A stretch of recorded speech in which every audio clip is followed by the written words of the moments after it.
For a man who'd built an empire from scratch, Tyler Perry had grown accustomed to storms, media scandals, corporate sabotage, personal betrayals. But this one felt personal. Not because it came from the tabloids, but because it came from them. He sat in the quiet of his Los Angeles study, the morning sun hitting the edge of a framed photo he hadn't taken down yet. It was the baptism of Lilibet Diana. The Duke and Duchess of Sussex had stood by the font, smiling, while he, Tyler, held the child as her godfather. The room had been filled with laughter, faith, and the kind of trust you don't manufacture for the press. And now, his name was vanishing from every trace of their public life, silently, efficiently, and coldly. It started with a phone call he never got.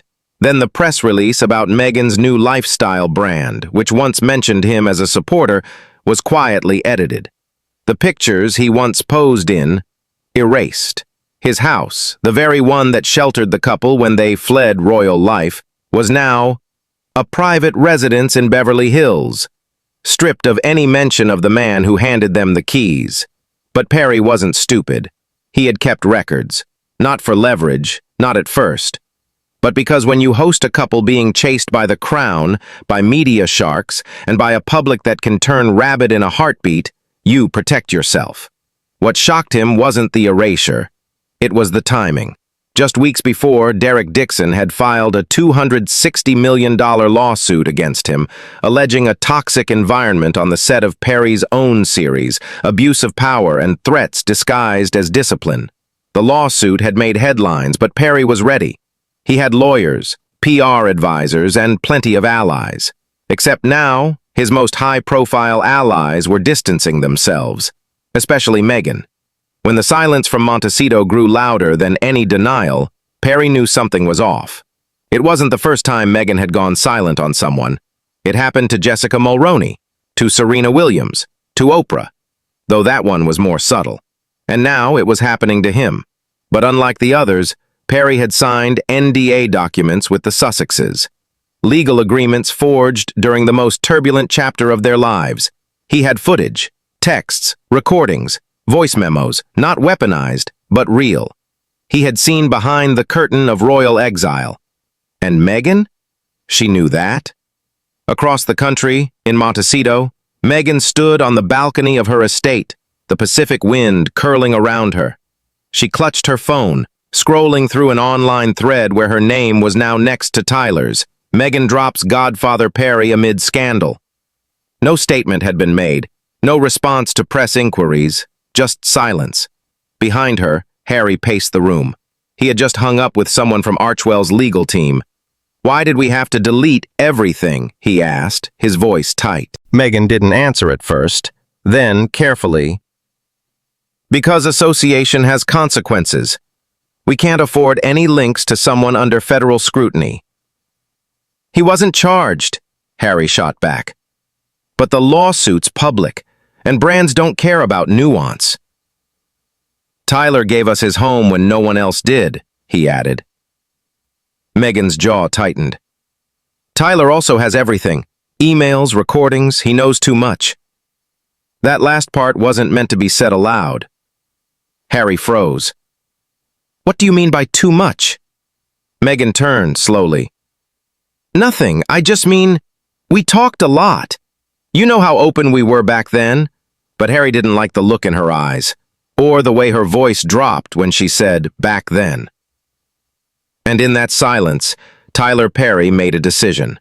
He opened a locked drawer, pulled out a silver USB stick, and whispered, "If she tries to bury me, I won't go down alone."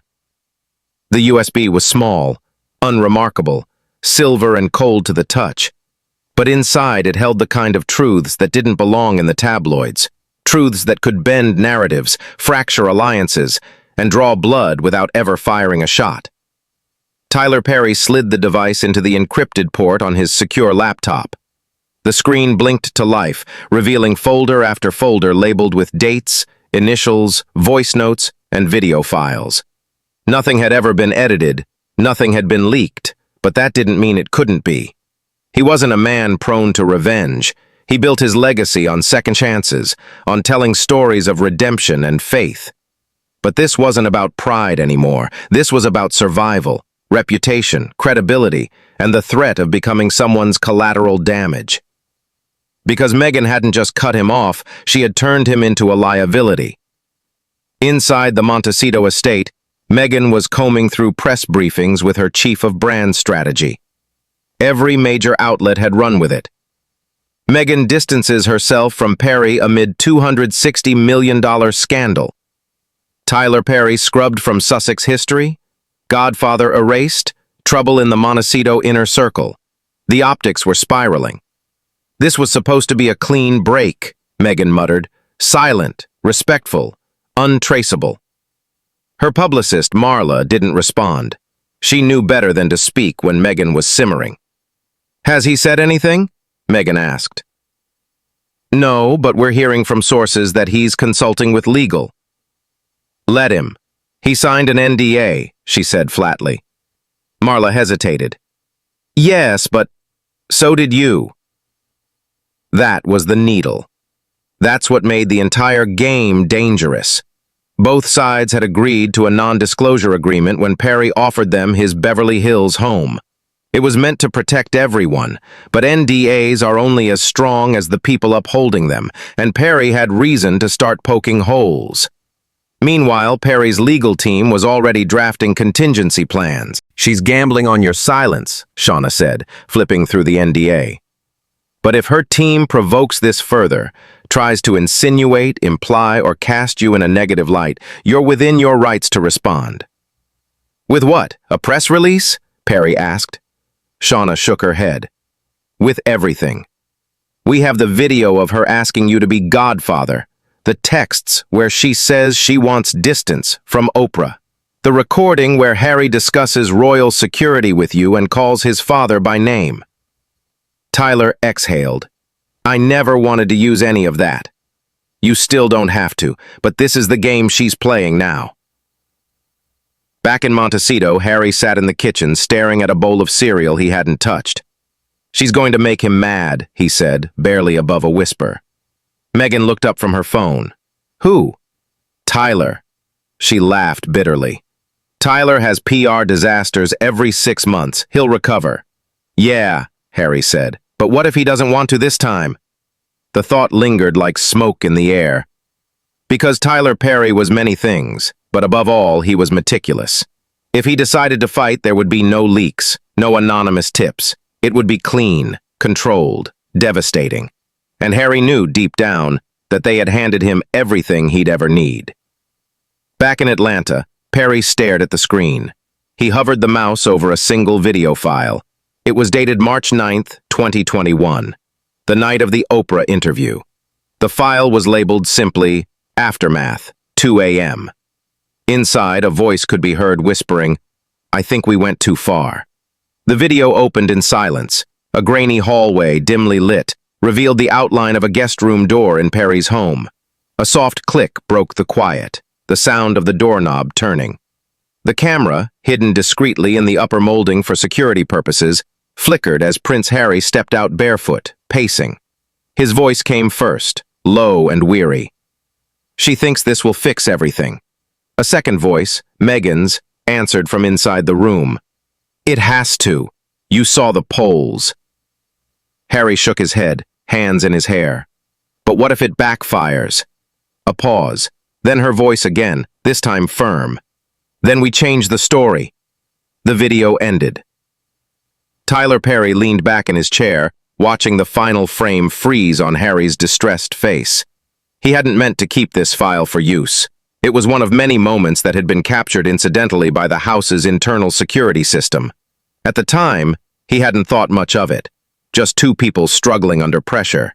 But now, with everything unraveling, it sounded like something else entirely. Intent. Strategy. And if the public got even a whiff of that, it wouldn't just be a scandal. It would be war. In Montecito, Harry hadn't slept. The morning fog rolled over the hills, but he felt no peace in the chill of dawn. He stood barefoot by the back window, staring out at the trees, swaying in slow motion. Megan walked in with a robe wrapped tightly around her, phone in hand.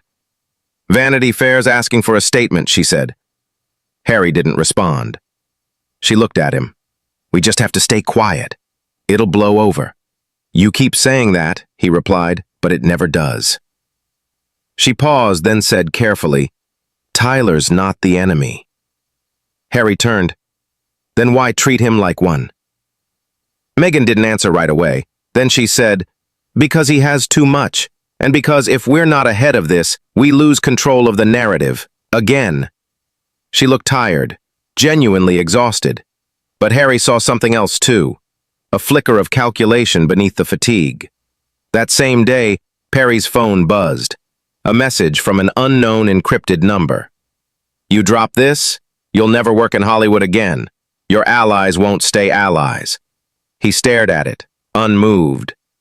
A second message followed hours later. "This isn't just about you. It's about what happens if the monarchy decides to fight back." Perry wasn't shaken. He had faced worse. But this time, it wasn't his empire that was at stake. It was his name, his trust, and trust, once broken, becomes a weapon. Later that evening, his legal team gathered in a secure video call. Shauna, his lead attorney, addressed the core question. "Are you ready for what happens if you release that footage?" Perry paused. "No," he said, "but I'm more afraid of what happens if I don't." At the same moment, across the Atlantic, a private line in Buckingham Palace buzzed. A senior advisor picked up, listened, then walked briskly to the Queen Consort's study. "It's about the Americans," the aide said. Camilla looked up. "What now?" "There's talk that Tyler Perry may be in possession of materials that contradict the Oprah interview." Her eyes narrowed. And just like that, the Crown entered the game. The corridors of Buckingham Palace had seen centuries of secrets, but few as volatile as the one now echoing in hushed tones behind sealed doors. The Queen Consort stood by the window, watching the drizzle smear the glass like tears the Crown would never shed. Camilla's expression hardened as the aide whispered the details. "Tyler Perry has footage, possibly recordings. Internal discussions between Meghan and Harry, dated close to the Oprah interview." Her fingers tightened around the edge of the tea saucer. "And this came from where?" "A leak inside one of Perry's legal satellites. Nothing public yet." She turned slowly. "Then it's only a matter of time." Across the room, Lord Edward Billings, her crisis strategist, stepped forward. "We must prepare for every outcome. If the footage shows fabrication, we won't need to say a word. Then we let Perry destroy them, quietly." Camilla said nothing, but her silence was an answer in itself. Back in Los Angeles, Tyler Perry wasn't interested in royal games. He was angry. Not just at Meghan's betrayal, but at the machinery that made people like her think they were untouchable. The same machinery that weaponized silence, then punished those who dared speak. He called Shauna. "Upload the file. Don't release it, just move it." "To where?" "To a server that sends it to every major outlet automatically, if I die." There was a pause. "I'm not paranoid," he added. "I'm realistic." Shauna didn't argue. The way the story was growing, realism was a survival tactic. Meanwhile, in Montecito, the tension had become a third party in the Sussex marriage. Harry barely looked up from his laptop. Meghan stood in the doorway, arms crossed. "You're not saying anything," she said. "Because I don't know what to say." She walked closer. "He won't do it." "You sure about that?" Harry replied. "Because he's not like the others." "He needs us as much as we needed him," she countered. Harry stood up, finally meeting her gaze. "No. We needed him when we were being hunted. He doesn't need us to keep breathing. He doesn't need us to stay respected. He is respected." Meghan swallowed hard. "Then what are you saying?" "I'm saying, maybe we're the ones who forgot who saved us." Her jaw clenched. "You're not going to beg, are you?" she asked, almost mockingly. Harry didn't answer, but deep down, he already had. 3,000 miles away, a senior editor at the Times received an anonymous envelope. Inside, a still frame, grainy, time-stamped. It showed Harry outside a bedroom door, pacing. Along with it, a note. If the full story is ever told, make sure you know where it began. The editor looked up, mind spinning. Something bigger was coming. That night, in the safety of his study, Perry opened a blank document and began typing. Statement, draft. I never intended to speak publicly, but when silence becomes betrayal, even the quiet must roar. He paused and hit save. The draft sat unsent in Tyler Perry's drive for 3 days. Every morning he would open it. Every night he would close it, unchanged, untouched, yet pulsing with weight, like an unspoken truth pounding against a cathedral door. Outside his Atlanta home, the paparazzi were circling. Not for him, they never did. But for what he represented now, a fault line in the polished image of a royal fairy tale. And if he cracked, the entire narrative might implode. The phone rang at midnight. It wasn't his lawyer. It was Harry. The silence on the line was thick. Tyler waited. Harry finally spoke, voice low, shaken. Until finally, he asked, "And now?" A long pause. "I don't know what's left to protect anymore," Harry said. "She's rewriting everything, scrubbing people, moments. And I'm watching the world turn on us, and I can't tell what's real and what's PR anymore." "You want to know what's real?" Tyler said, his voice calm but fierce. "I gave you my home, my privacy, my protection. And she took that and treated it like a storyline, like I was a stepping stone to be erased once the castle gates opened again." "I know," Harry whispered. "I kept your secrets," Tyler added. "I didn't want leverage. I wanted friendship."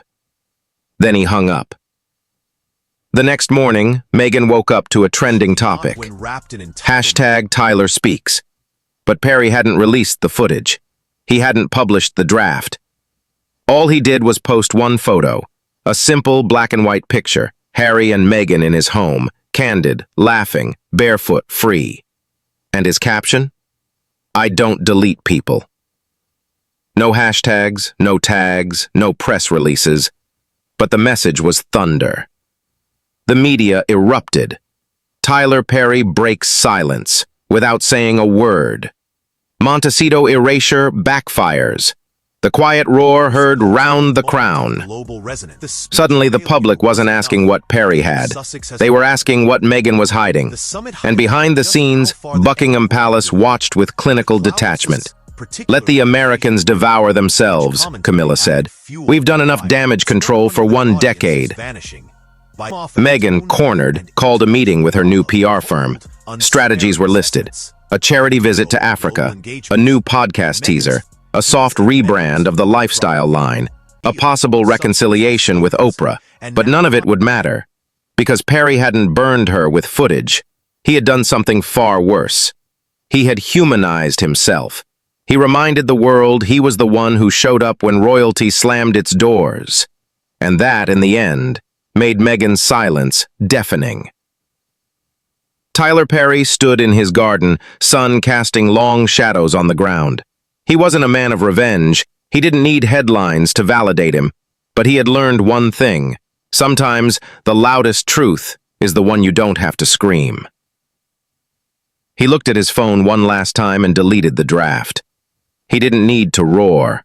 The world was already listening.